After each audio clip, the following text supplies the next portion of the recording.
नमस्कार। बढ़ती तपिश के साथ सियासी आसमान में कैसी हलचल है और कैसी गर्मी है, इसको समाचार प्लस के तमाम दर्शक देखना और सुनना चाहते हैं। मैं आपको आज बताना चाहूंगा कि जिस तरीके से इस नए साल का आगाज हुआ है, राजनीति के परिदृश्य में आखिर क्या कुछ तस्वीरें उभर कर सामने आ रही हैं। हमारे देश में 3 प्रदेशों में जो विधानसभा के चुनाव हो रहे हैं, आखिर उसमें क्या कुछ है।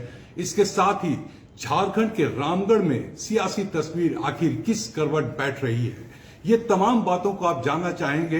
हम बहुत छोटी सी चर्चा करेंगे पहले देश के जो 3 राज्यों में जो चुनाव हो रहे हैं, जहां पर मेघालय, नागालैंड या त्रिपुरा, भारतीय जनता पार्टी और उसके सहयोगी दलों ने अपने तरीके से एक बेहतर परफॉर्मेंस को दिखाया है। और मोदी जो हाल के दिनों में प्रधानमंत्री नरेंद्र मोदी की जो नीति और सिद्धांत है, उनको लेकर के भी एक चर्चा हो रही है। लेकिन जिस तरीके से त्रिपुरा में बीजेपी की फिर से वापसी हो रही है, दूसरी तरफ नागालैंड और उसके बाद मेघालय में तस्वीर आखिर क्या कुछ आएगी, ये थोड़ी देर के बाद पता चलेगा। लेकिन अगर झारखंड की बात की जाए तो झारखंड में निश्चित तौर पर एक बार फिर से एनडीए ने अपनी ताकत को दिखाने की कोशिश की है और एनडीए यानी आजसू फोल्डर के साथ भारतीय जनता पार्टी की स्थिति मजबूत दिखाई पड़ रही है। यानी आजसू की जो कैंडिडेट रामगढ़ से हैं, सुनीता चौधरी, अब उनकी जीत सुनिश्चित है। लेकिन यहां पर अगर भारतीय जनता पार्टी की बात की जाए तो मैं कहूंगा कि अगर सियासी गणित को देखा जाए तो रामगढ़ उपचुनाव में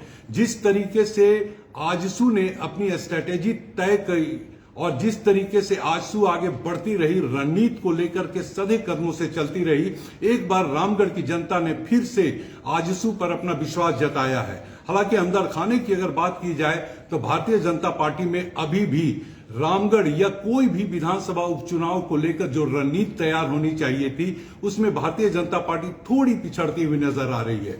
लेकिन आपको देखना दिलचस्प होगा कि आने वाले समय में जो ये 2024 का सेमीफाइनल कहा जा सकता है, चाहे झारखंड का विधानसभा हो या फिर आने वाले समय में लोकसभा का, चूंकि प्रधानमंत्री नरेंद्र मोदी और अमित शाह जो केंद्रीय गृह मंत्री हैं, वो भी झारखंड को एक बड़े ही हौसले की निगाह से हमेशा देखते रहे हैं। और यही वजह है कि रामगढ़ का उपचुनाव जो इस वक्त एनडीए के खाते में जाता हुआ दिख रहा है, उसको लेकर बीजेपी का उत्साहित होना लाजमी है। लेकिन बड़ी बात है कि आजसू ने सियासी जमीन पर अपनी और कद्र, अपनी पकड़ और मजबूत बना ली है। ये एक दिलचस्प पहलू है। लेकिन इसके साथ ही अगर हम G20 की बात न करें तो बड़ा बेमानी होगा। G20 में जिस तरीके से जो देश को यहां पर प्रतिनिधित्व करने का मौका मिला है, और रांची भी देश के उन 50 शहरों में एक चयनित शहर है जहां पर G20 की बैठक चल रही है, और जिस तरीके से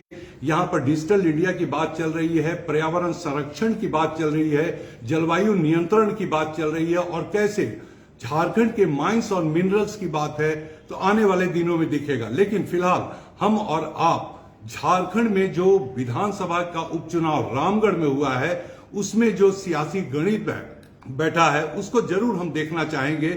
और ये एक नई सियासी तस्वीर झारखंड में उभर करके सामने आई है। जाहिर सी बात है कि एनडीए के मुकाबले यूपीए फोल्डर को एक बार फिर से तय करना होगा, और हेमंत सरकार की जो नीतियां हैं, उन नीतियों पर भी एक बार बारीक निगाह जरूर रखनी होगी कि आखिर क्या कुछ उभर कर सामने आया है।